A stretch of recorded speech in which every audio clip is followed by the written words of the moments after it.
Hello learners, आपकी ma'am आ चुकी हैं अगेन एक और क्वेश्चन के साथ। तो ट्राई करते हैं ये वाला क्वेश्चन।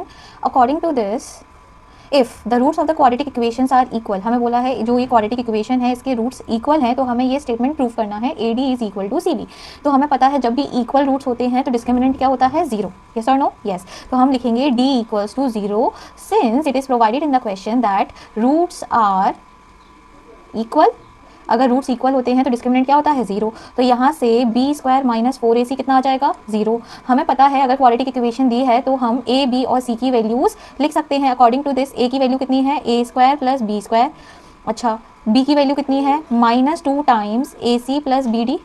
यस और no? Yes, this is A, this is B. And C की वैल्यू कितनी है, सी की वैल्यू है C square plus D square. Yes और नो? यस। अब हमें क्या करना है, इसमें वैल्यूज पुट करनी है। देखो यहाँ से हम ट्रांसपोजिशन कर सकते हैं, तो हम यहाँ से क्या लिखेंगे, B square is equals to 4ac।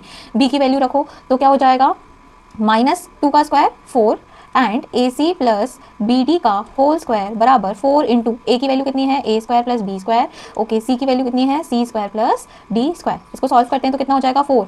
इसको एक्सपेंड कर रहे हैं अलजेब्रिक आइडेंटिटी के थ्रू, तो क्या हो जाएगा, A square C square plus B square D square plus 2abcd। Yes और नो लर्नर्स? यस। इसको मल्टीप्लाई, इसको एक्सपेंड करेंगे तो हमारा A square plus B square plus 2ab identity के अकॉर्डिंग हमने इसको एक्सपेंड कर दिया। ऐसे ही 4 मल्टीप्लाई, इसको हम सॉल्व करेंगे तो क्या आ जाएगा, A square C square plus A square D square plus B square C square plus B square D square. Yes और नो? यस। 4 से 4 कैंसिल कर देंगे, जो लाइक टर्म्स हैं उनको भी हम कैंसिल कर देंगे। तो ए स्क्वायर सी स्क्वायर एक दूसरे से कैंसिल हो जाएगा, बी स्क्वायर डी स्क्वायर एक दूसरे से कैंसिल हो जाएगा। तो यहाँ से हमें मिलेगा क्या, यहाँ से हमें मिलेगा, इसको ये 2abcd को हम RHS में ट्रांसपोज कर रहे हैं, तो you will get A square D square plus B square C square minus 2abcd is equal to 0। Yes और no? Yes. This is the square of, yes, AD minus BC whole square. This can be written as AD minus BC whole square is equal to 0। आप जब इसको expand करेंगे तो आपके पास यही आएगा,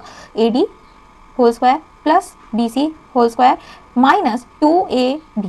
जब आप इसको सॉल्व करोगे तो यही आएगा। तो इसको हम ये लिख सकते हैं with the help of algebraic identity. अच्छा, taking square root both side, और जीरो का स्क्वायर रूट क्या होता है, अगेन जीरो। तो AD minus BC equal to क्या आ गया, जीरो, जिससे AD किसके इक्वल मिल गया हमें, AD is equal to BC। Hence the question is proved. Okay learner, this question is clear to you. It will be asked in 3 marks, either 3 marks or 2 marks. This is very easy question. Okay learners, meet you in the next question. Bye.